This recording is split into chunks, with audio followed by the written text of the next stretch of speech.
Sapphire Advisors y Bao Media Group. Mercados y Valores con Juan Manuel Peña. Bienvenidos una vez más a su espacio Mercados y Valores en Bao Radio. Como todas las semanas, tratamos temas de negocio, economía, finanzas y por supuesto mercado de valores, acompañado de grandes invitados con los que también compartimos buena música.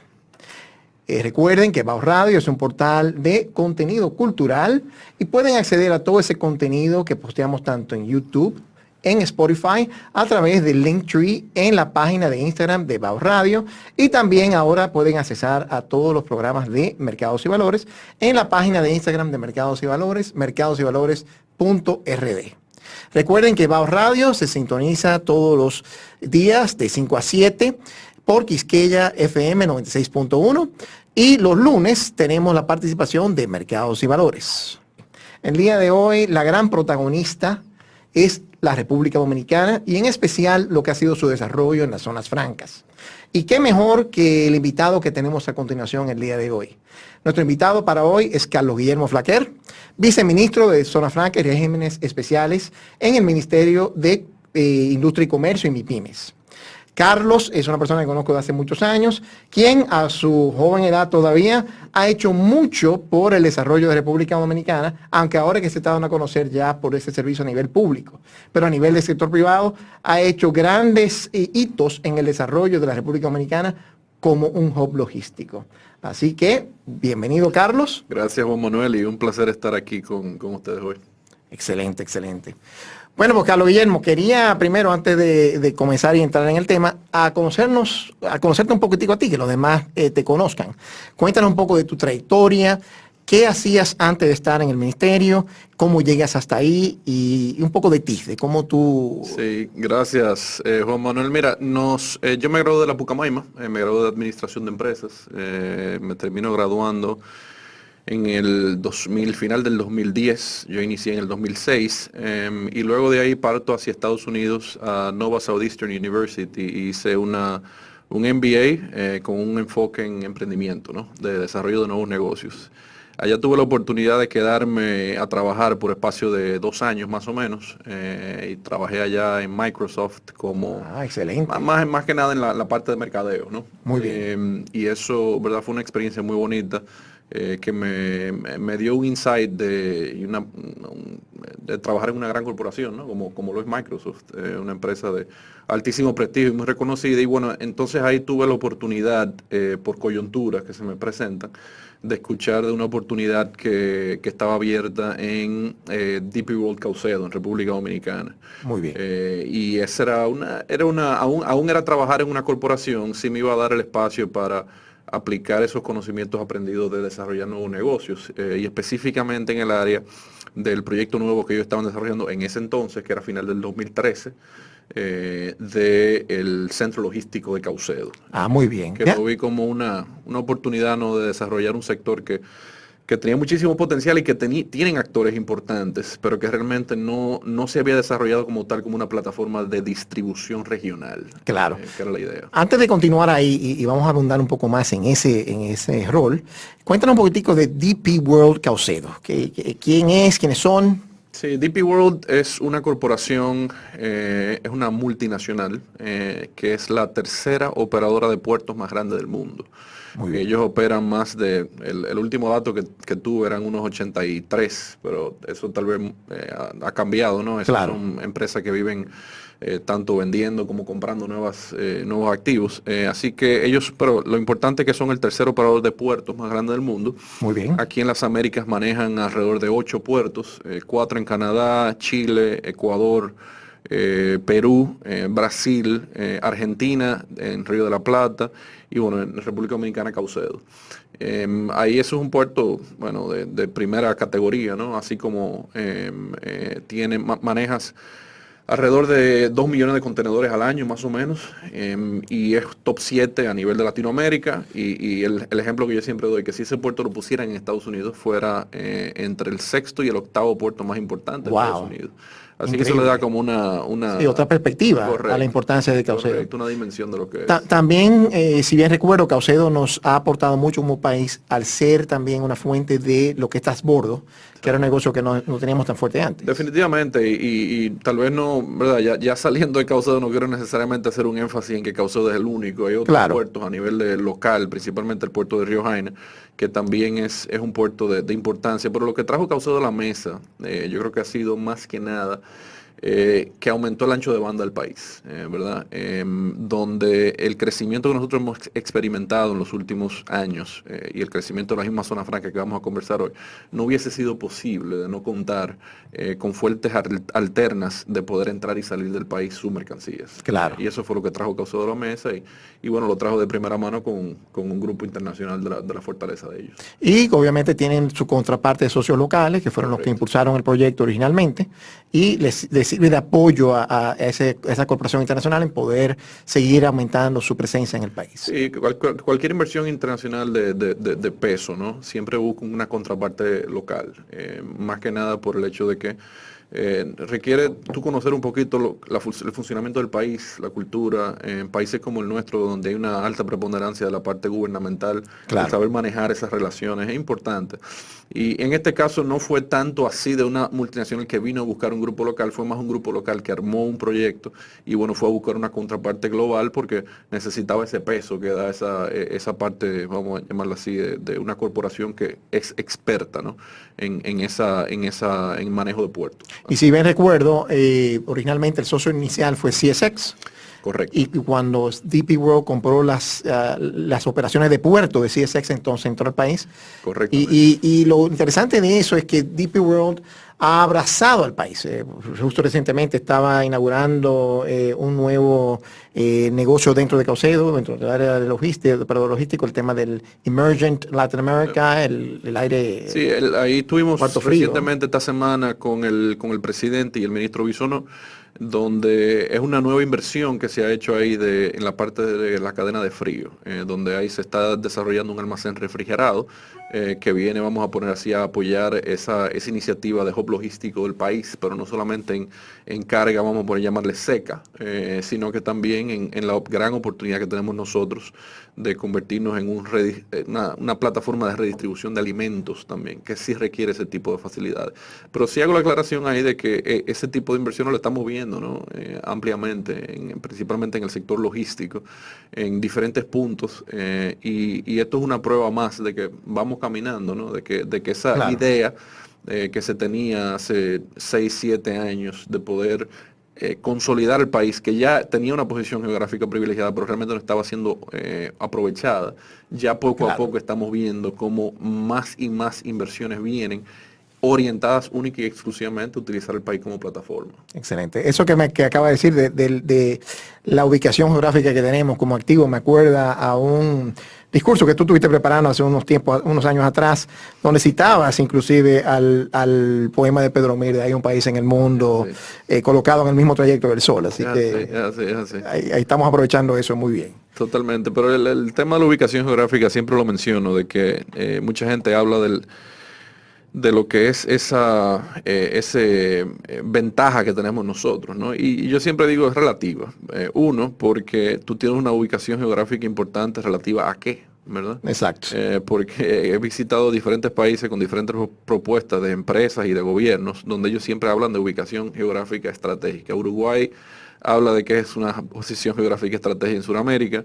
Panamá habla de que es la posición geográfica más ventajosa, y así otros, ¿no? Y por eso digo, primero es relativa a qué, cuál es el mercado meta que se está llegando con eso, y segundo, el hecho de que la posición geográfica de por sí no te da garantías de nada si los procesos no son eficientes. Exactamente. Porque si tú estás utilizando el país como plataforma logística, pero te toma 5 días poder entrar y sacar un contenedor del país, bueno, pues entonces eso es como tú estar ubicado en el medio del Atlántico, a niveles prácticos, ¿no? Exactamente. Así que eso va de la mano. Es importante, obviamente, es una ventaja que tenemos, pero primero hay que definir cuál es el mercado meta y segundo, hay que tener procesos eficientes para poder maximizar esa ubicación. Está muy interesante lo que estás comentando porque se está viendo el esfuerzo del gobierno y de trabajar en equipo, tanto con lo que están haciendo ustedes en el Ministerio de Industria y Comercio, pero también la Dirección General de Aduanas con implementar cada vez medidas que ayuden a hacer mucho más rápido el despacho 24 horas, Eso es. el motor de riesgo, todas esas iniciativas que están haciendo para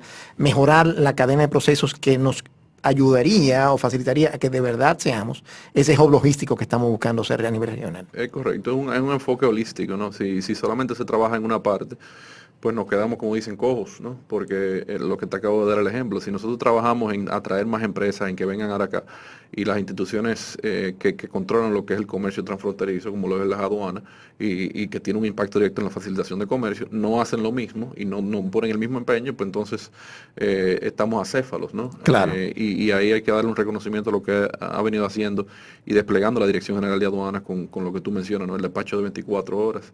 Que ha tenido un impacto directo en una mayor eficientización de los procesos, ¿no?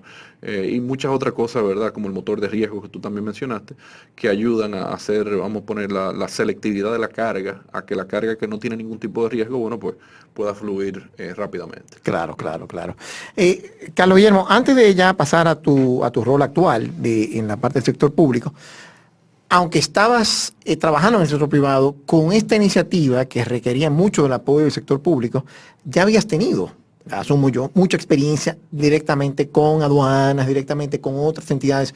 Cuéntanos un poquitico de esa experiencia, estando en el sector privado, interactuando con el sector público y cómo eso te ayuda y te lleva después entonces a estar en el sector público. Sí, la verdad que como mencionaba en un principio, cuando vine en el 2000, yo vine en el noviembre de 2013, que salí de Microsoft, tenía viviendo ya en Estados Unidos unos 2 años, 3 años, y vengo hacia acá, fue un poquito, fue una curva de aprendizaje, ¿no? El entender el que aún una buena idea que se pueda tener, aún tú puedas ver ese potencial que se pudiese lograr con las herramientas que se tienen a disposición.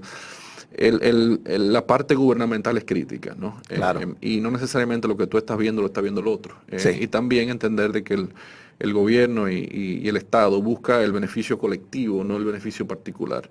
Y en ese sentido es que hay que trabajar en lograr consensos. Y por esa parte, en el caso específico nuestro, que tuvimos que trabajar en cómo nosotros podíamos hacer procesos más eficientes para realmente posicionar a la República Dominicana como una opción efectiva y que la actividad que nosotros habíamos envisionado de utilizar el país como plataforma realmente tuviera un asidero legal, de que tuvieran las normas correspondientes, de que hubiese seguridad.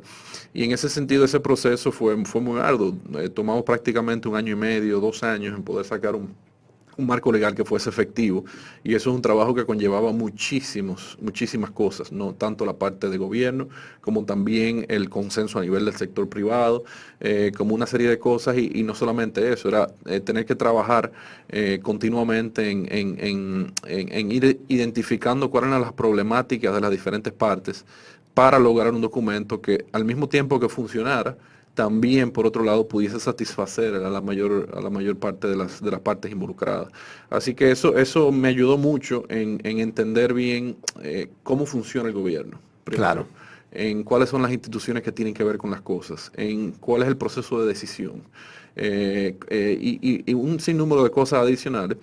También la importancia de las relaciones interpersonales, en que cómo ¿verdad? Hacerle entender algunas cosas a personas que no necesariamente tenían la misma visión tuya. Claro. Y una serie de cosas ahí, ¿verdad? Involucradas, buenas, no tan buenas, malas, Claro. pero la verdad que fue una experiencia que me ayudó, vamos a ponerlo así, a introducirme. Obviamente no puedo decir ahora, viendo hacia atrás, que la verdad es que uno hubiese podido hacer cosas diferentes, Claro. ¿verdad? Cosas que tal vez hubiésemos tenido otro enfoque, pero eso es parte de la experiencia, ¿no? Como Claro. dicen, la mejor vista es la que uno, Claro. la que uno tiene mirando hacia atrás. Quería aprovechar también para reconocer que uno de los primeros o early adopters que abrazó todo ese tema del operador logístico, que para mí fue un interesante primer paso en poder captar empresas de ese tipo, fue haber conseguido a IKEA como un tenant inicial en ese proyecto. Sí, la verdad que fue curioso porque yo cuando entré a DP World Caucedo a trabajar, de la primera cosa que hice fue identificar qué empresas habían venido interesadas. Porque obviamente había sido un proyecto muy bueno, muy bonito, la idea, ¿verdad? Estaba genial, pero no había nada concretizado. Claro. Entonces, en ese sentido, lo primero que hice fue pasarle un correo a las diferentes personas que habían pasado por Caucedo antes a mi llegada, y uno de esos fue a un representante de IKEA. Y la verdad que no esperaba ni siquiera respuesta de ellos, porque esto es como de los tipos de email que tú mandas, que tú sabes que tal vez nunca te van a responder. Claro. Pero por coincidencia de la vida, yo creo que fueron unos 6 meses más o menos, y un día de la nada yo recibo un correo de respuesta de esta persona diciéndome, mira, me interesa, vamos a hablar.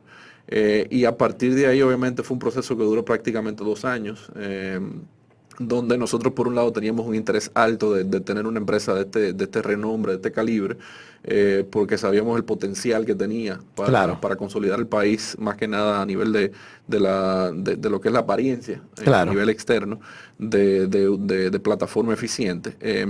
Pero también fue un proceso de negociación bastante difícil, ¿no? Al ser una empresa orientada al tema de los ahorros, obviamente hay una fuerte presión a lo que es la parte de precio, de costos. Claro. Y fue un reto, ¿verdad? Más que nada también que era nuestro primer cliente. Exacto. Fue el primer cliente de renombre, de peso, y obviamente nosotros sin los procesos necesarios, sin un entendimiento, hubo que asumir la gorra de todólogo y trabajar con las diferentes colegas míos dentro de la misma empresa para lograr sacar algo que nunca había sido. Así que fue interesante. Muy interesante. Toda esa experiencia que tuviste en el sector privado, donde tuviste interacción con el sector público, y esa experiencia negociando con diferentes empresas, primero negociando con empresas que son tus potenciales clientes, pero también negociando al interno en una corporación como esta, como DP World, te ayudan entonces a este nuevo reto que estás asumiendo ahora de viceministro, describe un poquitico el puesto. ¿Es viceministro? Sí, es viceministro de Zona Franca y Regímenes Especiales, directamente en el Ministerio de Industria, Comercio y MIPYMES. Okay. Nosotros, el Ministerio de Industria es el ministerio que vamos a poner, rige la política industrial del país. La política industrial, la parte comercial y obviamente la política pública a nivel de lo que son las MIPYMES. En el caso de Zona Franca, específicamente, nosotros trabajamos en lo que es política pública para Zona Franca, enfocada en Zona Franca y enfocada en regímenes especiales. Obviamente el peso mayor está en la parte de Zona Franca, pero mucha gente olvida la coletilla de regímenes especiales. Claro. En regímenes especiales tenemos ahí lo que es un esfuerzo que hicimos en conjunto con el MEPID recientemente con el desarrollo de la parte fronteriza y la ley 1221, que garantiza incentivos para fomentar la actividad industrial en esa parte del país.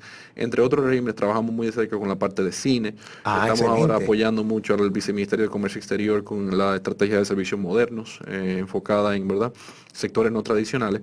Pero en la parte de Zona Franca nosotros tenemos un equipo de trabajo y bastante cohesionado en conjunto con el Consejo Nacional de Zonas Francas de Exportación. El Consejo Nacional es el brazo operativo, que tiene que ver con toda la parte del día a día, la permisología, y nosotros más enfocados hacia el mediano largo plazo, estableciendo políticas en conjunto que permita la sostenibilidad del sector, el aumento de la, vamos a poner, inversión extranjera, de la mejora de incentivos, de mejora de estructura, es viendo hacia el futuro, ¿no? Y ese es el enfoque nuestro dentro del viceministerio. Excelente. Y me imagino también que como parte de la labor que hacen, interactúan mucho con Pro Dominicana, con el grupo de inversiones. Con todo, ¿no? El Estado al final del día es un solo cuerpo, ¿no? Sí. Si nosotros no trabajamos de la mano, por ejemplo, con la Dirección General de Impuestos Internos, o con el Ministerio de Hacienda, o con la Dirección General de Aduanas, o con el Ministerio de Agricultura,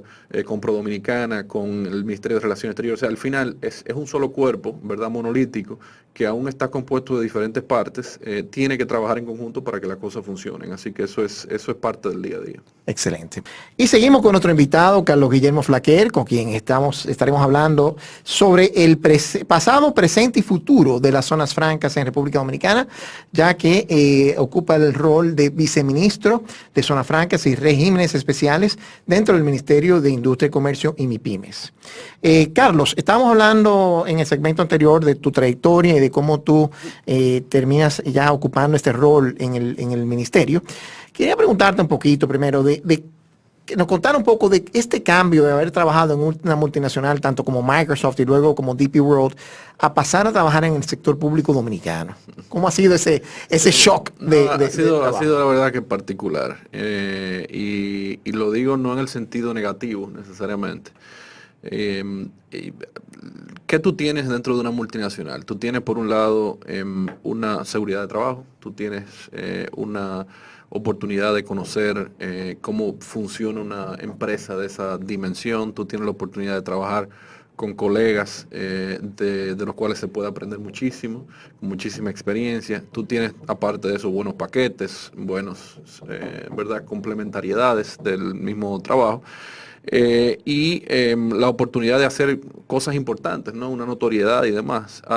Por el lado del sector público, hay que buscar otro tipo de beneficios, porque la verdad es que la parte de sueldo ni beneficios es algo que se compara con lo que uno tenía antes.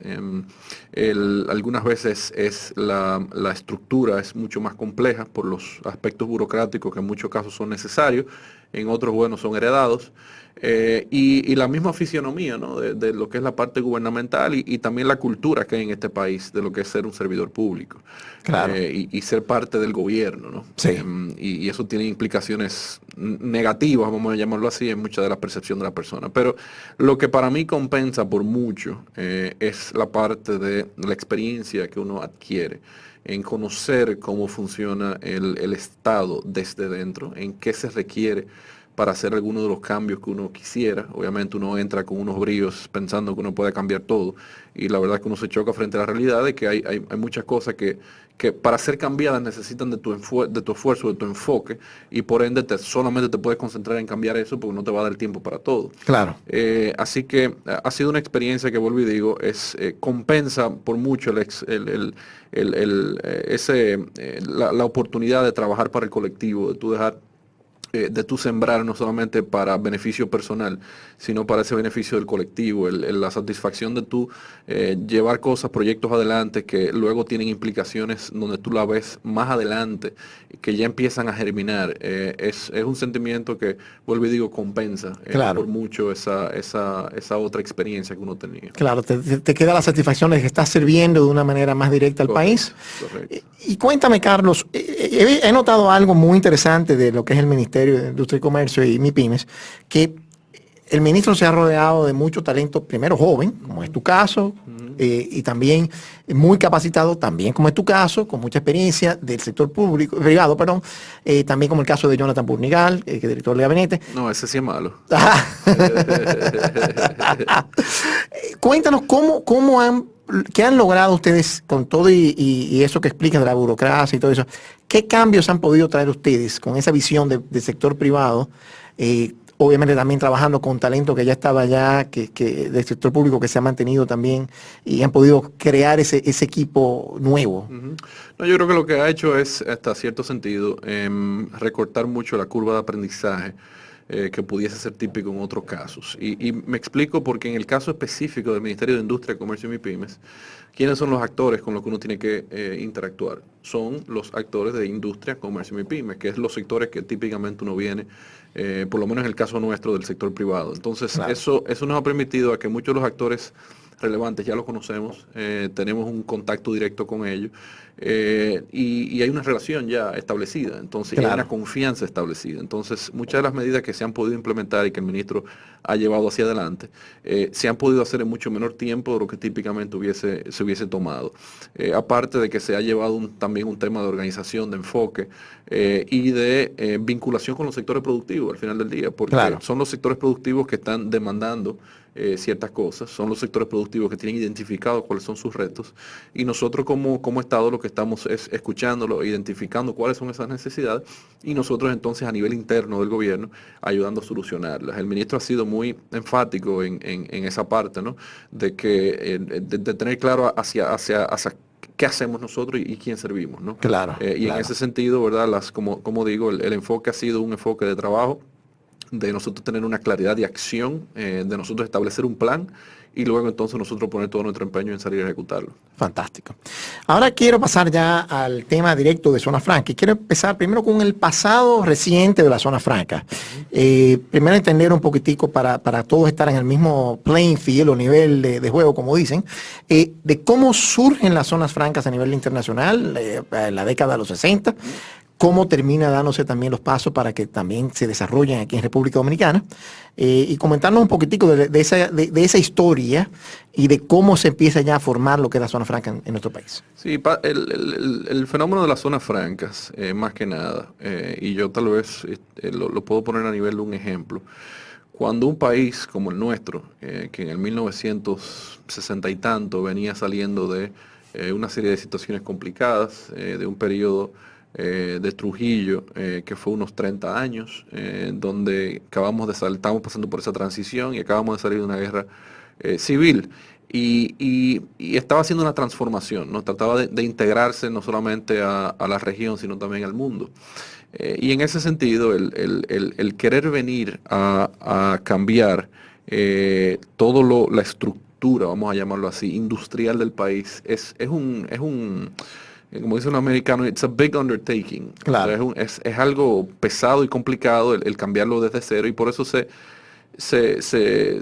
elige el tratar de, si no puedo cambiarlo todo, pues entonces vamos a mejorar esta esquinita. Y por eso es que vienen estas políticas industriales específicas y orientadas a poder crear condiciones especiales para que la industria se desarrolle, ¿no? Claro.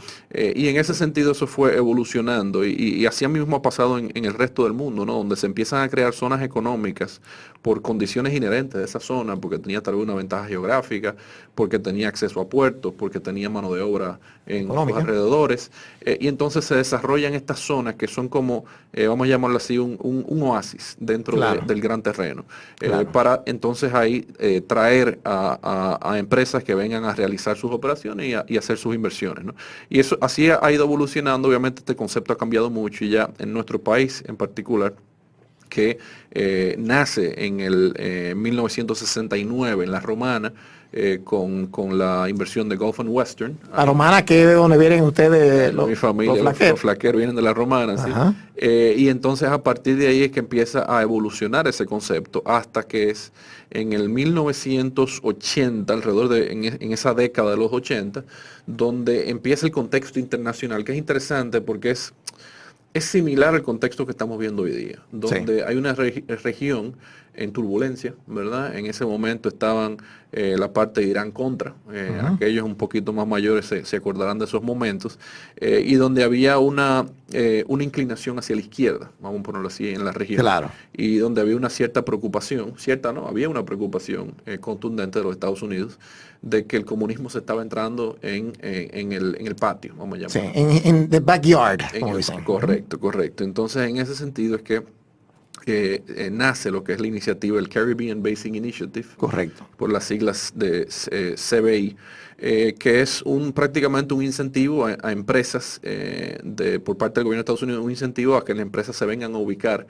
en la cuenca del Caribe, bajo el entendido de que inversiones extranjeras, mayor dinamismo comercial, es un contrapeso a las ideas socialistas comunistas, y a partir de ahí, vamos a llamarlo así, que se empieza a gestar un interés todavía mayor en esta región como una región que bien pudiese tener un potencial industrial. Claro. Eso que comentas de la iniciativa de la Cuenca del Caribe, o el Caribbean Basin Initiative, que fue un impulso de Ronald Reagan en la década de los 80.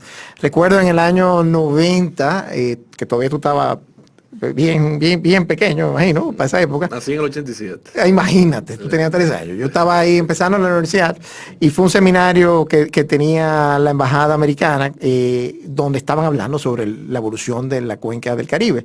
Entonces, en un aparte le pregunté al encargado de negocio en ese entonces, le dije, cuéntanos finalmente, ¿cuál es el objetivo de la iniciativa de la cuenca del Caribe?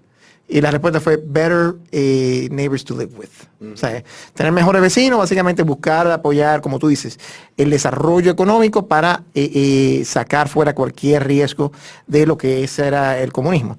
También algo que te quería acotar de lo que estabas mencionando, la verdad es que en nuestro país, como siempre, muchas veces con parón, ¿verdad? Nosotros arrancamos en el 69 con las zonas francas, impulsado por la Gulf and Western, impulsado también por unas leyes que salieron en ese entonces que empezaron ya a formalizar lo que era la zona franca, pero nosotros estábamos siguiendo un patrón que se estaba viendo en ese entonces con las zonas económicas de exportación en Hong Kong, Taiwán, Correcto. Malasia, Singapur y Filipinas, y también coincide con el programa de industrialización fronterizo que originó en México con las maquiladoras en el 65, que nació, se dice, fruto de una visita de técnicos mexicanos a estas zonas económicas de exportación en el lejano oriente. Entonces, qué interesante que nosotros rápidamente adoptamos también esa tendencia y supimos aprovecharla en ese entonces. Cuéntanos un poco las medidas o regulaciones, aparte de la iniciativa de la Cuenca del Caribe. Sé que había un arancel que es la tarifa, o tariff, el 807, que básicamente indicaba que los productos ensamblados fuera de Estados Unidos, pero con componentes de origen de Estados Unidos, solo pagaban el arancel por el valor agregado de fuera de Estados Unidos. Está la parte del Caribbean Basin Initiative. Sé que el tema de la cuota textil de ese entonces, de lo que se conocía como el acuerdo multifibras, que ayudaba a que tuviéramos una cuota importante de todo lo que era productos de apparel, es decir, de ropa, de prendas de vestir y textiles, entrara Sí. de una forma cómoda a Estados Unidos. Eso, con la entrada del DEREK-AFTA, se elimina. Y ahí empieza uno de los grandes retos que empezamos a enfrentar como zona franca. Y también, obviamente, la entrada de China al comercio internacional, que de repente de nuevo tenemos otro competidor en ese entonces para traer los recursos de compañías que estaban interesadas en invertir acá. ¿Cómo nosotros como país llegamos a superar esos retos y qué significó ese cambio? Mira, una pregunta amplia. Tú en esos 2 minutos que hablaste, ahí hablaste 20 años, ¿no? Claro. Así que fue todo un proceso extenso, ¿no? Yo tal vez, para hacerte un resumen rápido, si nosotros vemos lo que fue el CBI, que empieza a impactar directamente en la República Dominicana, y lo conozco porque trabajé en ese grupo, que fue PISA. Ahí fue que nace PISA y la incepción del Parque Industrial de Itabo, que es hoy en día uno de los principales parques de zona franca que tiene República Dominicana. Empieza por atraer a Westinghouse, que fue la primera gran corporación, vamos a ponerlo así, de los décadas de los 80, que aplica para este programa y entra a República Dominicana. Y a partir de ahí todo ha sido como una avalancha, ¿no? Claro. De empresas, porque como bien dice una persona que conozco, dice que el mejor plan de factibilidad que se puede hacer es el plan que hace la competencia, porque Claro. el único que hace ese plan bien exhausto es el primero que entra, y ya luego la competencia dice, bueno, si la competencia a mí entró, por algo es. Exacto. Entonces le cae atrás. Y eso es lo que nosotros vimos, pero hubo varias cosas que influyeron. Una, el tema de la liberalización del dólar. Eso fue uno de los que más impactó, porque había antes de esa época una paridad, ¿verdad? Claro. Ficticia, que impactaba directamente, y ya bueno, eso es otro tema con otras implicaciones. Luego de eso también lo que es la ley de zonas francas, que viene en la 890, porque las zonas francas hasta ese momento había sido un párrafo que estaba en la ley que había salido en los 60 del tema del fomento industrial. Claro. Así que lo que fue la aprobación de la ley 890, que en su momento fue revolucionadora e innovadora, y tanto así que todavía al día de hoy, unos 32 años más tarde, seguimos operando bajo ese mismo marco legal. Muy bien. O sea que fue un marco legal robusto que dio una seguridad jurídica adicional, y eso entonces logró que el sector de zonas francas entrara como en una curva exponencial. Obviamente en el 1998, si no me equivoco, que entra China a la OMC, eso se ve, y se ve un impacto. Yo tengo una gráfica interesante del tema de los empleos. Se ve como hay una reducción significativa del tema de los empleos, porque mucha producción lo que hizo fue que se mudó a Asia, Claro. principalmente a China, ¿no? Por las ventajas de escala que tenían, por el número de cosas. Recuerdo en ese entonces una conversación que tuve con uno de las familias que tenía una empresa muy pujante de zona franca en Santiago. Me decía, mira, es que competir contra China en estas... Es imposible. Es imposible. Y todavía el día de hoy, ¿no? Todavía el día de hoy, por el tema del escala, el acceso a materia prima, bueno, en fin, muchísimos Claro. otros retos, ¿no? Claro. Y ya luego lo que sí impacta otra vez favorablemente fue nuestra entrada a el DERECAFTA, ¿verdad? Que es una historia bien interesante de cómo nosotros al final logramos ser introducidos, y tal vez un tema ahí para otra conversación.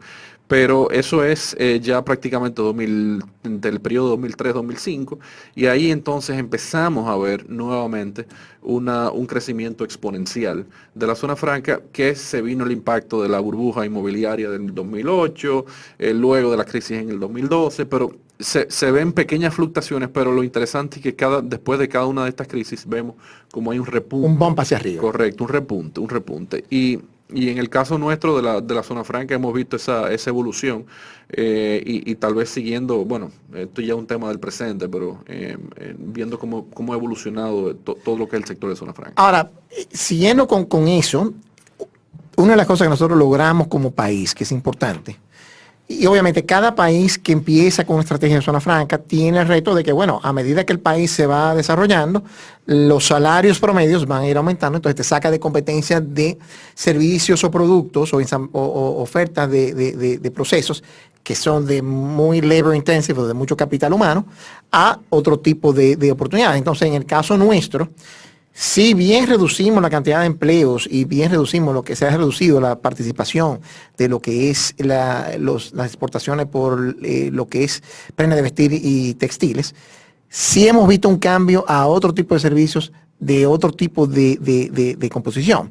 Entonces, recuerdo haber visto gráficas donde teníamos antes que la mayoría de lo que exportábamos era en la parte de textiles, a donde ha ido evolucionando hacia lo que es dispositivos médicos, aparatos eléctricos, servicios.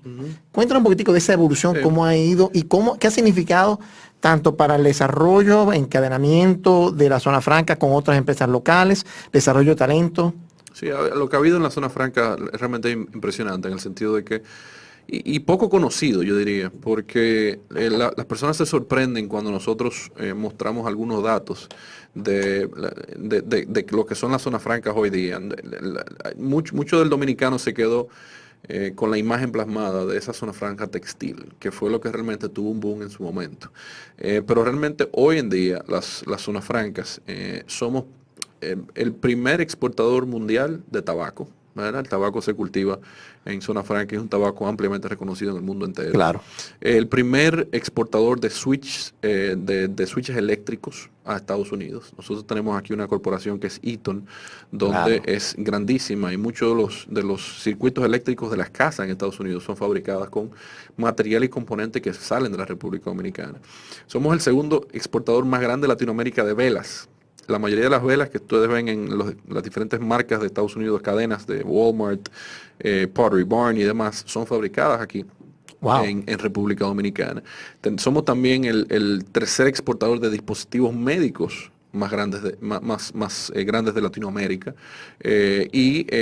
ahí solamente competimos con lo que es México y Costa Rica, ¿no? Sí, para Así Medtronic somos uno de los grandes. Medtronic es la empresa de dispositivos médicos más grande del mundo y tiene presencia fuerte aquí en San Isidro, y tenemos de las 30 empresas de dispositivos médicos más grandes del mundo, 8 operan desde República Dominicana. Sí. Y verdad, eso ha impactado, como tú bien dijiste, en lo que es la calidad de la mano de obra, donde antes habíamos un promedio de un 10% de personal técnico, hoy en día ese por ciento supera el 23%.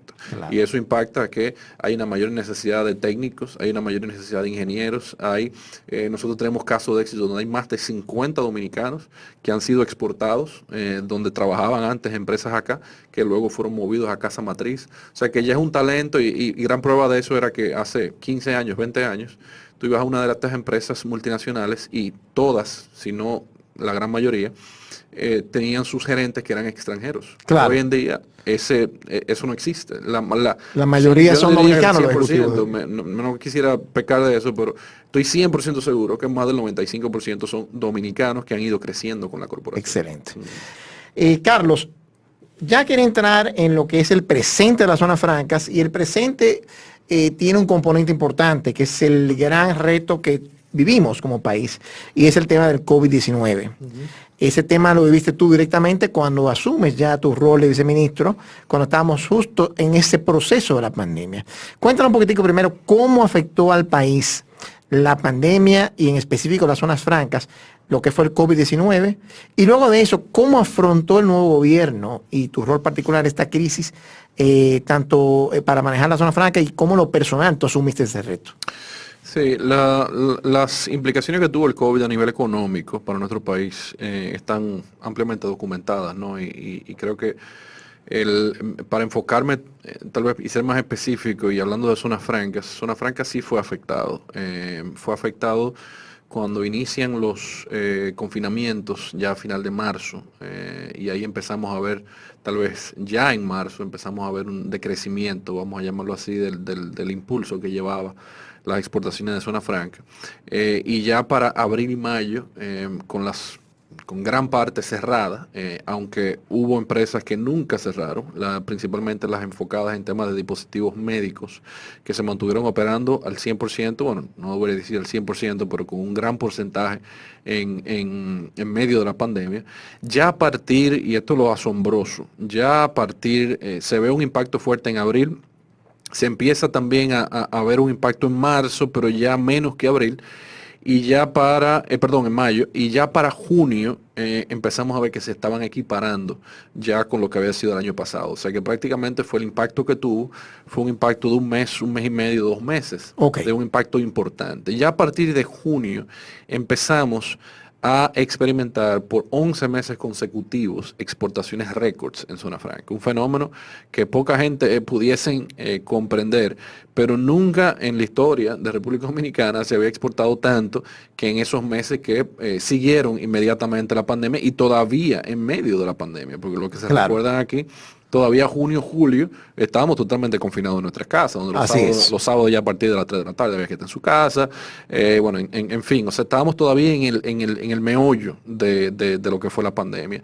Y nosotros poder ver eso, lo que demuestra es, primero, que se tomaron ciertas medidas a nivel de las mismas zonas francas para asegurar que los empleados pudiesen asistir de forma segura a sus espacios de trabajo. Segundo, fue fuertemente impactado porque otros países sí tuvieron unos confinamientos todavía mucho más estrictos que República Dominicana y donde las autoridades no permitían el inicio de las operaciones. Y eso es que hizo, bueno, que las empresas se volcaran hacia República Dominicana para empezar a pedir más, para solicitar más, y todo el mundo que operaba en Zona Franca entonces empezó a ver un aumento considerable de lo que fueron las demandas. Eso ha seguido. El 2021 fue el año donde mayor exportación hemos tenido en Zona Franca. Por primera vez en la historia superó los 7.000 millones de dólares. 7.000 millones de dólares exportados en Zona Franca. Correcto. ¿Qué porcentaje de las exportaciones totales? 61%. 61% de las exportaciones totales provienen de Zona Franca. Wow. Que ahí es que te da un poco el peso ponderado de lo que es las exportaciones y la Zona Franca, perdón, en las exportaciones de República Dominicana y la fisionomía normal. Lo interesante de todo esto fue que, como hablábamos ahorita, el tema de textil, mucha gente todavía piensa que nosotros lo que somos es una fábrica de tela aquí en República Dominicana. El principal rubro de exportación de las zonas francas es dispositivos médicos, superando, este año vamos a superarlo, no me queda la duda, pero el año pasado fueron unos 1.930 millones de dólares. Impresionante. Exportados de dispositivos médicos. Y un dato interesante aquí es que la máquina que separa el plasma de la sangre, que fue ampliamente utilizado durante el COVID, donde personas que estaban infectadas le eran inyectado plasma de personas que habían recuperado del COVID. Esa máquina se produce aquí, se produce en Jaina, en el Parque Industrial de Itabo, por una de las empresas de dispositivos médicos, y eso fue, como digo, ampliamente utilizado, entre muchísimos otros equipos, ¿no? que se producen en República Dominicana. Carlos Guillermo, ¿y qué es lo que hace que nuestro país se destaque tanto en lo que es dispositivos médicos? O sea, ¿por qué nosotros somos un país tan interesante para estos fabricantes que nos hemos mantenido en ese liderazgo y ha crecido cada vez más la importancia de ese rubro en lo que es Zona Franca? Son varios factores. Obviamente el tema de acceso a mercado preferencial con los acuerdos que tenemos es uno que impacta. porque nos provee nos da una condición preferencial para el acceso a esos productos a Estados Unidos, que es donde hay un mayor mercado, vamos a llamarlo así, Sí. de estas, el principal mercado de este tipo de productos. Segundo, lo que es estos son ecosistemas que se crean, ¿no? Claro. No es tan fácil yo decir, mira, voy a producir dispositivos médicos ahora en cualquier otro país que no tenga esa capacidad, porque involucra tener personal capacitado, involucra tener acceso a materia prima de forma competitiva, y entre otros factores. Entonces, República Dominicana en su momento empezó a atraer empresas de ese tipo y fue creando poco a poco un clúster de empresas, Claro. que son proveedores de la parte de empaques, los proveedores de diferentes materias primas que son necesitados, ya empiezan entonces a instalarse y crea una condición propicia para que más empresas puedan venir aquí, porque tienen una garantía de que la materia prima que requieren están disponibles en el mercado. Pero también este sector, que está muy bien organizado y en conjunto con Adozona, han desarrollado una estrategia para capacitar personal humano. Tanto así que hay una especialización dentro de ingeniería industrial en INTEC, que es solamente dispositivos médicos. Wow. Y ahí todos los años se gradúan.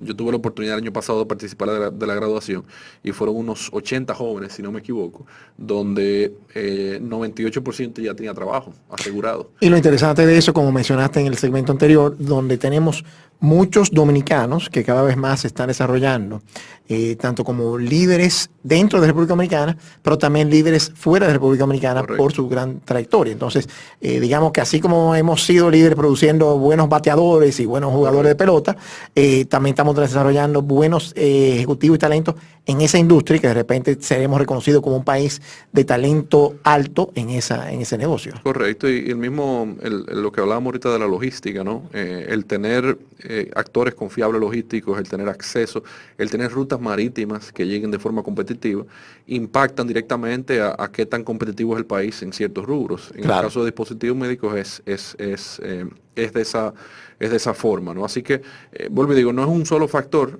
sino un conjunto de factores que han impactado positivamente esto, y obviamente las medidas que se ha tomado a nivel del gobierno y específicamente actual gobierno, es de qué forma nosotros podemos seguir fomentando eso. O sea, qué empresas, si nosotros hemos hecho análisis de cuáles son las empresas que le llamamos tractoras, y que a qué nos referimos con tractoras, una empresa que viene, pero junto con ella vienen 5 más. Ajá. Y esas son las empresas interesantes porque es la que tienen vamos a poner un upside mayor, Claro.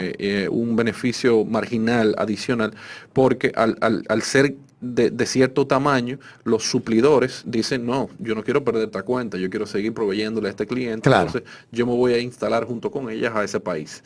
Y eso es lo que, verdad, tiene un impacto mucho mayor, y también al atraer ese tipo de empresas, pues entonces lo que se tiene es también una mayor competitividad para el acceso de esos productos, no solamente a la empresa que viene, sino a otras alrededor. Y un ejemplo de esto interesante fue el establecimiento de una empresa aquí en el Parque de Zona Franca Las Américas, que está haciendo esterilización de equipos médicos. Muy bien. Porque estos equipos, como bien saben, al ser equipos sensibles, muchos de ellos catéteres que son introducidos en el cuerpo humano y demás, claro. necesitan estar totalmente, ¿verdad? Limpios, sí. Asépticos, claro. o como le quiera llamar. Esterilizado. Esterilizado, sí, la palabra es esterilizado. Pero esa empresa viene y se instala al país.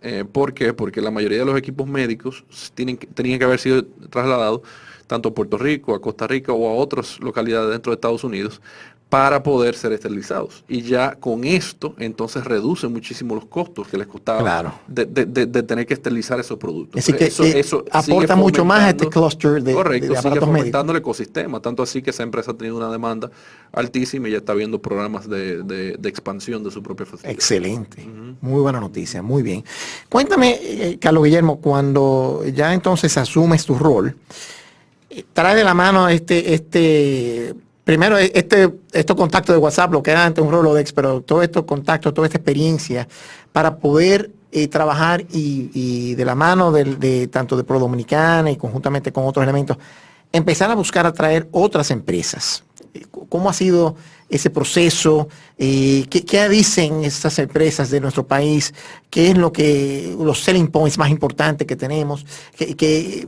poco de cómo van esas negociaciones, cuáles son las cosas que esas empresas más nos piden como país y dónde tenemos que afilar la mirada para seguir siendo interesante para esas empresas. Sí, yo creo que, y lo hablaba los otros días, yo creo que el impacto mayor que yo por lo menos he visto en lo particular es que esa experiencia previa, lo que me ha ayudado a mí en lo particular, y entiendo que ha tenido un impacto, es la focalización. Y es lo típico, ¿no? La gente habla de atracción de nuevas empresas. Ese es el cliché, cómo yo atraigo nuevas empresas, pero nos dejamos a un lado el hecho de que ya en República Dominicana tenemos empresas de grandísimo calibre, que claro, la curva es mucho menor, el darle apoyo a estas empresas para que puedan expandirse. Y en vez de necesariamente salir a invertir unos recursos en algo que puede ser una incógnita, de ver cómo yo puedo atraer a nuevas empresas, nosotros en un inicio hicimos un enfoque particular en hacer un análisis de las empresas que estaban existentes y cuál era el potencial de esas mismas de poder expandirse y qué necesitaban para expandirse. Muchas de ellas lo que necesitaban era algunas veces un empuje por un tema de capital humano, de capacitación, otras necesitaban temas de permiso para terrenos, para poder expandirse, otras necesitaban simplemente como le dicen, un cariñito, de que a uno le pasara la mano, de que lo atendiera, de que entendiera ciertas solicitudes. Y eso evidentemente que tuvo un impacto y muchas de esas expansiones las estamos viendo hoy día. Obviamente sin descuidar la otra parte, siempre va a ser importante salir a buscar nuevas inversiones y en eso estamos trabajando muy fuertemente, en crear las condiciones para que haya un posicionamiento de la República Dominicana como un destino ideal, claro, para la producción, porque necesitamos estar como dicen los americanos, el top of mind, de que cuando yo estoy pensando irme a las Américas, el top of mind no me dice a mi República Dominicana, pero aquí entra, ¿verdad?, la gran oportunidad que tenemos nosotros ahora mismo y una oportunidad para mí inédita para nuestro país, de que no solamente el contexto global está afectando. Primero fue la pandemia del COVID, que impactó muchísimo la cadena de suministro. Hoy día, más reciente, el tema de la guerra entre Rusia y Ucrania, que ha tenido un impacto también significativo en todo lo que son los costos de materia prima y la parte de cadenas de suministro. Pero también vemos a una región convulsa. ¿Por qué? Porque tenemos México, por un lado, donde hemos visto que grandes empresas multinacionales han decidido parar sus expansiones en México por diferentes situaciones que están teniendo con el gobierno, claro, con AMLO. Con AMLO. Y ahí, López Obrador, para aquellos correcto, que... López Obrador. Y la verdad es que México es una gran potencia, ¿no? Eso nos ha llevado a nosotros que, vuelvo y digo, tú estás limitando a un país. Pero si seguimos bajando, vemos el caso que hay en Nicaragua, vemos el lamentable caso que está sucediendo ahí, donde similar, ¿no? No están las condiciones necesarias para que empresas sientan una seguridad para salir a hacer su inversión allá. Pero si seguimos bajando, entonces vemos que están en la situación que están teniendo en Perú. Si seguimos bajando, estamos viendo una situación reciente que está viendo con Chile, donde hay una cierta incertidumbre y no hay cosa, como dice el ministro Bisonó, no hay cosa más cobarde que el dinero. Así es. Cuando tú entonces empiezas a ver a Venezuela, lo sabemos, lamentable, el tema de Argentina, el tema de Colombia, donde quien está liderando las encuestas ahora mismo es una persona con ¿verdad?, con una inclinación hacia un cierto lado, donde todavía es una incógnita, pero hay una cierta preocupación, vuelvo y digo, solamente la duda genera una preocupación y genera a que las inversiones digan, vamos a ver qué pasa antes de yo salir a buscar. Entonces, realmente, ¿dónde pueden ir esas inversiones? Y en ese caso, vuelvo y digo, que es una oportunidad inédita, porque donde antes teníamos que competir con muchos, ahora competimos con pocos. Seguimos compitiendo, pero competimos con pocos. Entonces, una situación, ¿verdad?, particular que nos coloca en una oportunidad a corto plazo que podemos explotar y a raíz de eso, bueno, es que se forman estas alianzas que se han estado saliendo en la prensa recientemente, que hemos estado trabajando muy de cerca, que es el tema de la Alianza para el Desarrollo y Democracia con Panamá y Costa Rica, ¿no? Si te fijas, son países de similar fisionomía, claro, ¿verdad?, que tenemos potencial y es eso, ¿no? Es buscar aliados para nosotros seguir trabajando en el posicionamiento de nosotros como una opción. Cuéntame, ahí tú estuviste directamente involucrado, vi algunos tweets tuyos de visitas que hiciste con eso. ¿Cómo se da eso? ¿Cómo entra tu rol como un ente catalizador, digamos, de esa alianza? Cuéntame un poco más detalles de eso. Sí, habían habido trabajos a partir del 2016, 2017 de varios empresarios dominicanos que empezaron a ver una oportunidad en el tema del contexto de la guerra geopolítica que había. No la guerra, el contexto geopolítico entre China y la polarización que como mencionaste, de estos países que están yéndose por una corriente izquierdista. Correcto. En el 2016-2017, ¿verdad? La era Trump en Estados Unidos, había una posición bien beligerante con China y estaban surgiendo algunas situaciones ahí, ¿no? De que ya se veía o se preveía que pudiese haber un éxodo de estas inversiones y operaciones en Asia más hacia la región, ¿verdad? Y entonces este grupo de empresarios empiezan a elaborar diferentes ideas y diferentes conceptos, que luego viene COVID, ¿no? Y eso acelera todas estas tendencias preexistentes que estábamos viendo, de la regionalización de las cadenas de suministro, entre una serie de situaciones. Y ahí nos asumimos el gobierno, ¿verdad?, con ya estas ideas de cierta forma impregnadas. El ministro Bisonó estuvo trabajando muy de cerca con todas estas ideas y también, por otro lado, el canciller Roberto Álvarez también estuvo bien familiarizado con esto. Entonces entramos al gobierno y hacemos varias visitas a Washington, buscando, ¿verdad?, de qué forma podía Washington legislar a favor de países como el nuestro. Claro. Nos portamos bien, que estamos haciendo las cosas como se deben, de qué tipo de... Es como revivir un poco ese Caribbean Basin Initiative versión 2.0. Que hay para los amigos, correcto. Era el CBI volumen 2, ¿no? Y ver qué se podía construir para países aliados, ¿verdad?, que llevaban una misma corriente y que estaban buscando garantizar seguridad jurídica para estas inversiones. Entonces... Sí. En esas visitas se le mencionó varias veces al ministro el tema de que Washington no legisla para un país, sino que más bien lo que está buscando es el consenso entre un bloque, la región y demás. Y es ahí donde por diferentes vías, ¿verdad? Y no voy a entrar en detalle, pero por diferentes contactos, el canciller muy activo con los cancilleres amigos de la región, el ministro por su lado con los diferentes ministros de comercio de la región, se empieza a gestar esta oportunidad de países de similar fisionomía, ¿no?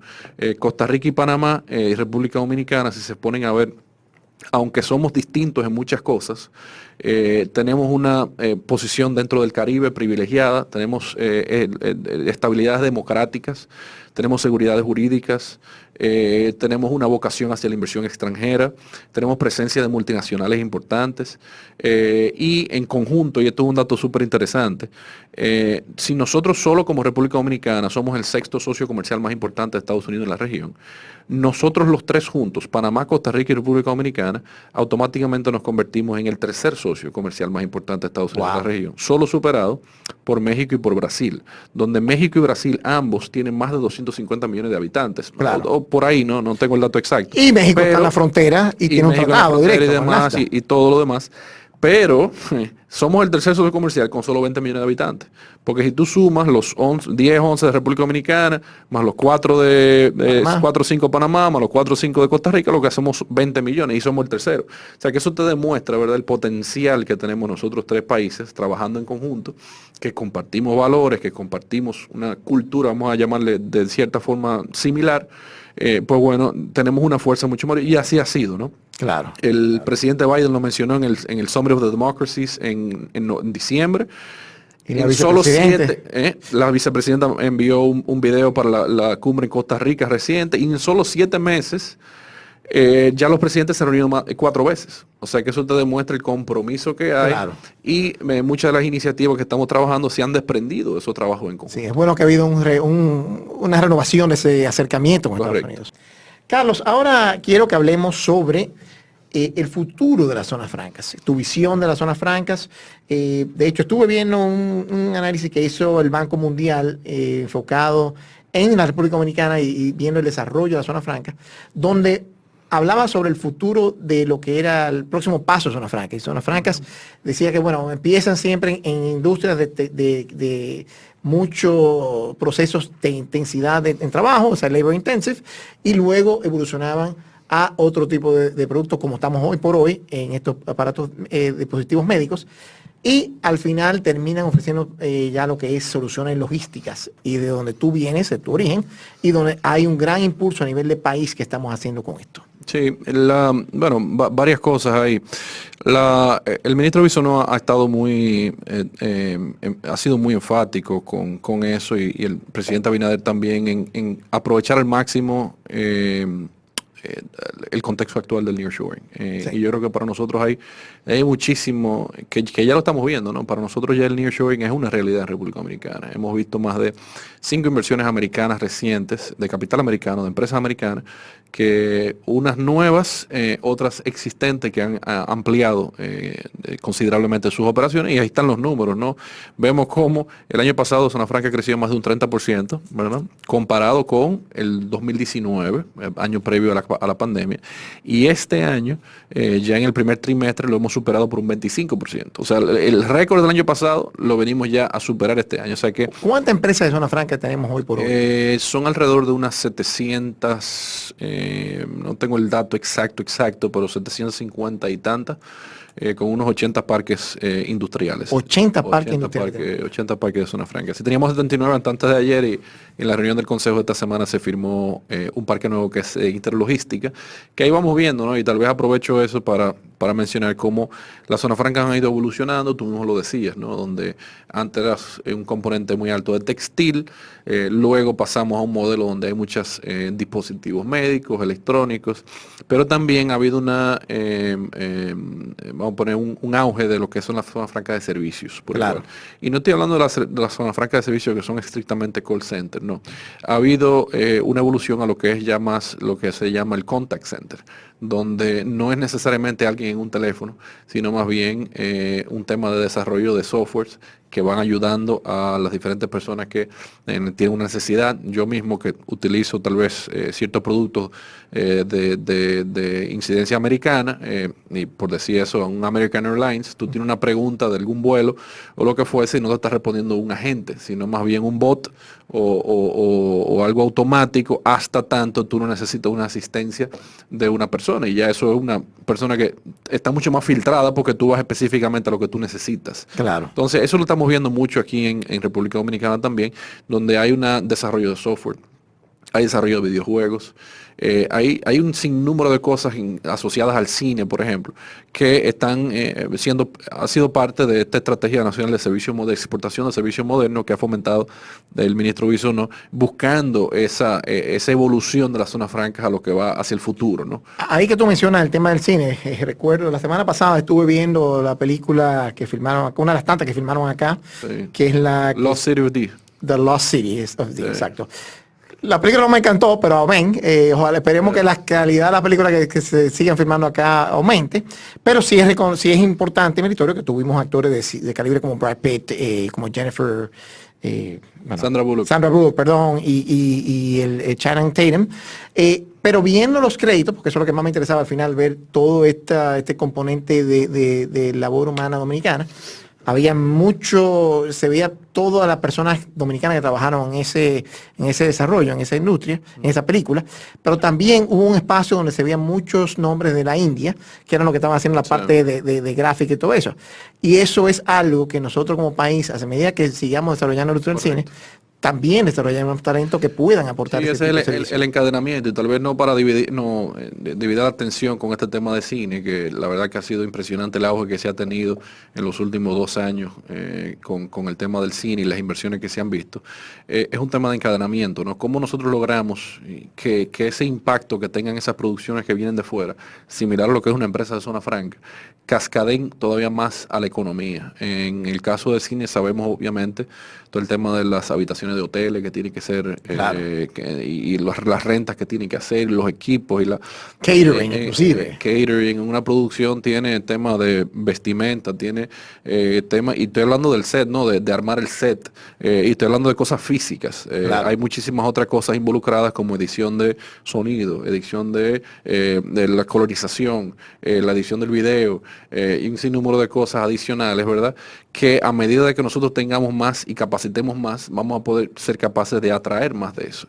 Claro. Tengo el dato de que en un principio, para hacer unas producciones como la que fue una de las grandes al principio, no sé si te recuerdas, el Good Shepherd, claro, creo que era Matt Damon. Y Robert De Niro. Correcto, esa fue una de las primeras producciones, pero para esa producción se tuvo que importar prácticamente todo, inclusive los que armaron el set. Wow. Y hoy día, con la reciente película esta de M. Night Shyamalan, Sí, fue de las primeras películas que el 100% de lo que hicieron el set fueron dominicanos. Wow. Entonces ya se está viendo un poco la evolución, ¿verdad?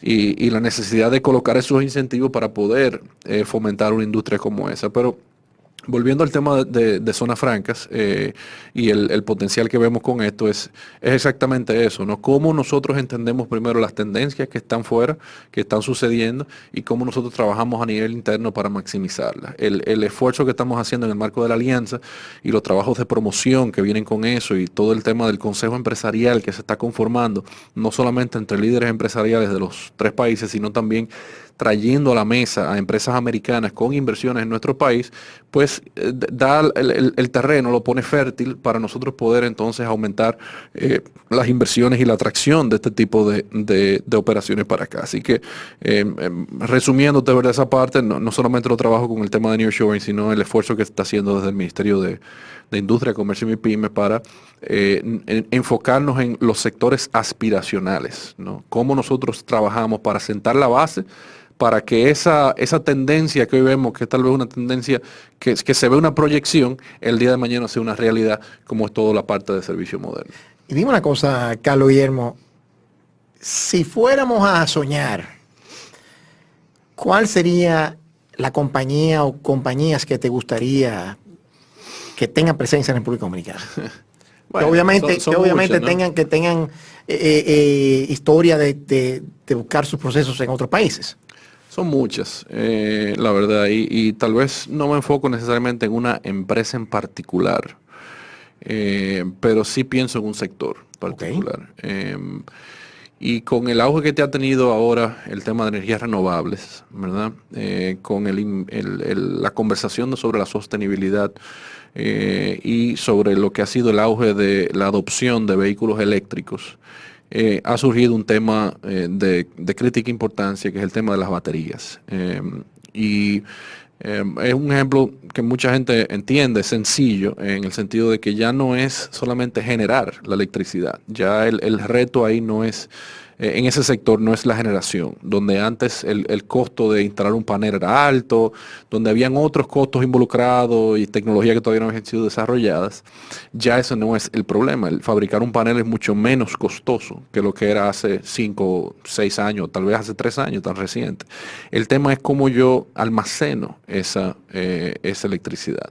Y en el tema de las baterías, se está concentrando mucho, pero mucho, inversión en investigación y desarrollo. Nosotros hemos identificado algunas empresas que fabrican baterías, y yo creo que hay un potencial grandísimo para la República Dominicana de insertarse en lo que es esa cadena de valor. Obviamente la batería requiere de mucho litio.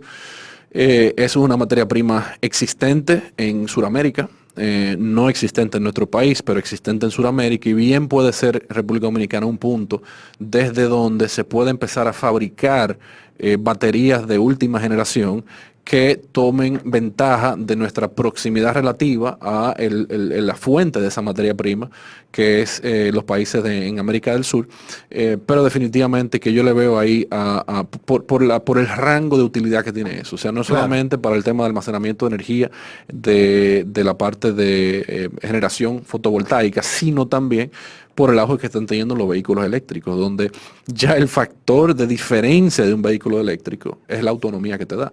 Claro. Entonces, si yo puedo sacar un vehículo al mercado que me da una autonomía de 600 kilómetros o de 600 millas, voy a tener un valor agregado sobre el mismo vehículo o similar vehículo que te da una autonomía de 400 kilómetros. Correcto. 400 millas. El gran reto ahora de seguir desarrollando lo que es la tecnología de autos eléctricos. Correcto. Y casualmente, interesante que vi que esta semana se autorizó una empresa que va a dedicarse a eso. Sí, ensamblaje de, bueno, no la parte de batería, sino más bien a patinetas y vehículos de motor. No vehículos de carros, sino me refiero a motores, scooters y demás, que sí, que se aprobó para el ensamblaje de eso. Ah, pero muy bien, muy bien. Bueno, Carlos, ahora quería pasar, ya concluyendo lo que es esa visión tuya de lo que es el futuro de la zona franca. Siempre nos gusta hablar en nuestro espacio, al final, un poquito sobre los pasatiempos, hobbies de nuestro invitado, un poco para ya romper con lo que hemos estado hablando tan serio y hablar un poco más de otras cosas ya de pasión tuya particular. Cuéntanos, Carlos, ¿qué tú haces en tu tiempo libre? La verdad que tenía más hobby antes que ahora. Me imagino. A mí me gustaba mucho practicar.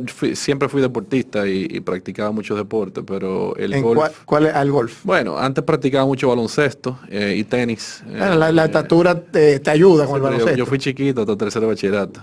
Yo crecí como 6 pulgadas en un verano. Okay. Y sí lo practicaba mucho, inclusive lo practiqué de forma organizada. Pero lo dejé a un lado y empecé a practicar golf. Pero la verdad, y tengo que admitir que en los últimos 2 años, que coincidencialmente son los 2 años que tengo en el sector público, nada me he podido jugar como unas 3 o 4 veces. Wow. Por diferentes contextos, ¿no?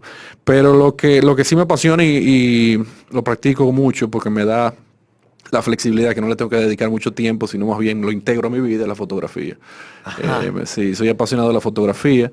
¿Qué tipo de fotografía te gusta? Bueno, el tipo de fotografía es... yo no tengo un tipo específico de fotografía.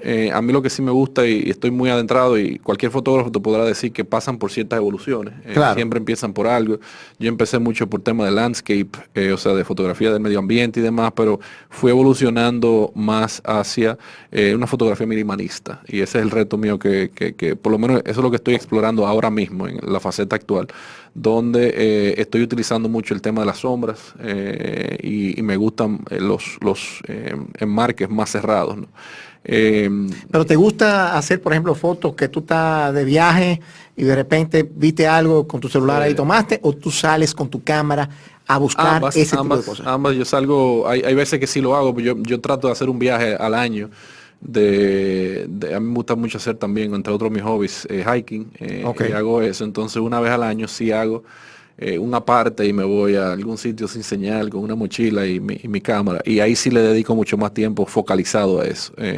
A mí lo que me gusta realmente de la fotografía es que te mantiene en el momento, te mantiene muy perceptivo, porque claro. si tú estás en un fotógrafo que se siente en un sitio, está automáticamente viendo reflejos, viendo ángulos, entonces te mantiene presente en el momento, y eso es un ángulo de la fotografía que me apasiona mucho. Ojo, no soy ningún experto, ¿eh? No, claro, pero hay una corriente, hay mucha gente que empieza de hobby y le va gustando esto cada vez más. Sí, la creatividad, ¿no? De cómo el mismo objeto que ve todo el mundo, tú lo puedes plasmar de una forma distinta a como lo ve todo el mundo. Sí. Y eso es lo que yo busco por lo menos en mi fotografía particular, que vuelvo y digo, tampoco es algo del otro mundo. Claro. Pero sí ha ido evolucionando, y entiendo que ha ido evolucionando en la forma correcta.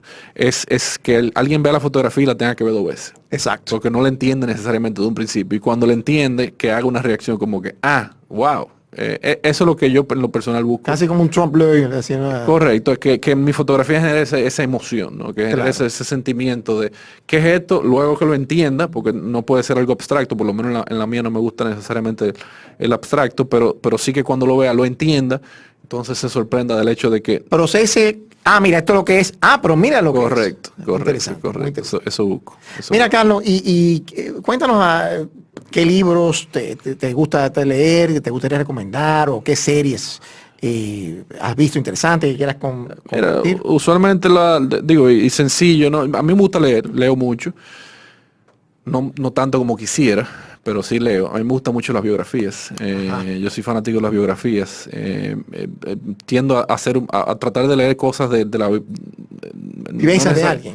Correcto, vivencias, aprender. Creo que hasta cierto punto leer de las grandes figuras del mundo te ayuda a comprender muchas de las situaciones que tú mismo puedes estar pasando. Y no digo porque uno sea grande, sino más bien porque humaniza a esa utopía que uno tiene en la cabeza alguna vez de lo que es una persona. ¿Qué biografías te han impactado? obviamente. Varias, pero yo creo que hay un autor específico. Bueno, leí la de Andrew Roberts de Churchill recientemente. Estoy leyendo ahora la de Napoleón. Leí la de Steve Jobs. Ese es Walter bueno. Isaacson. Walter Isaacson es de los mejores biógrafos a mi entender. Sí. Tengo en agenda leer la de Leonardo da Vinci. Sí. Vamos a poner así, pero si el que esté escuchando que tal vez le interese introducirse un poco en eso. Yo les recomiendo una en particular, que es la de Phil Knight, el fundador de Nike, que se llama Shoe Dog. Es un libro bastante, vamos a poner, no es corto. Yo tomé la oportunidad una vez que tuve que viajar a Asia y me lo leí en un solo día, pero fue porque el vuelo entero, las 24 horas prácticamente que me tomó llegar hasta Asia, no dormí, me enganché con el libro y me lo leí.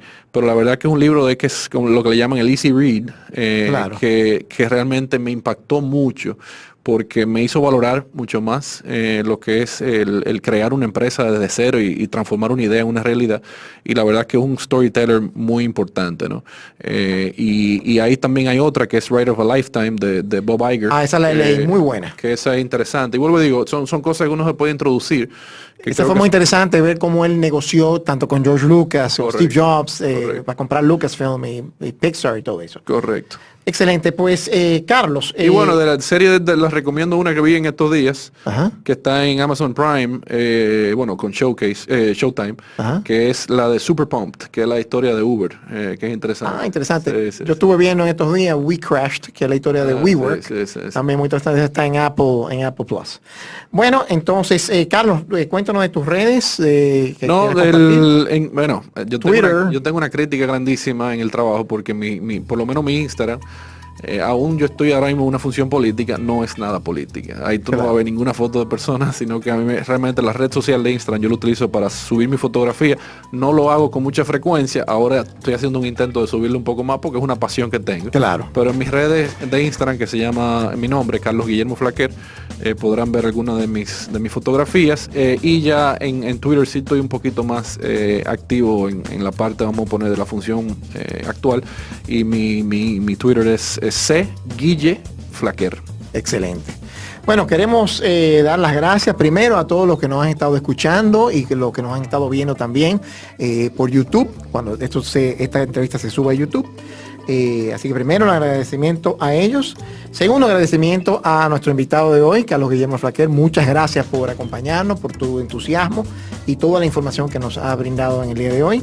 También aprovechamos para dar las gracias, como siempre, a Bao Radio, a través de la persona de Micaela Torrentino y Rubén Lamarche, y en especial a su productor Manny Caseros, mi niño, quien nos acompaña en cada ocasión para hacer de este programa algo interesante para ustedes. Por último, también gracias a Quisqueya FM, quien transmite nuestro espacio los lunes de 5 a 7 en la 96.1 FM, al igual que el resto de la semana, los programas de Bao Radio. Aquí un servidor, Juan Manuel Peña, director de Sapphire Advisors. Muchas gracias y nos vemos para la próxima intervención de Mercados y Valores.